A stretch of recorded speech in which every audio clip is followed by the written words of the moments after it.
You ask Tiger to solve. This deals with linear equations with one unknown. The final result is n equals 13. Let's solve it step by step. Simplify the expression. Expand the parentheses. Simplify the arithmetic. Group all constants on the right side of the equation. Add 15 to both sides.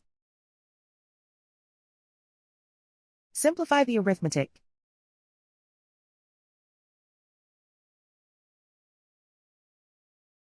Isolate the n.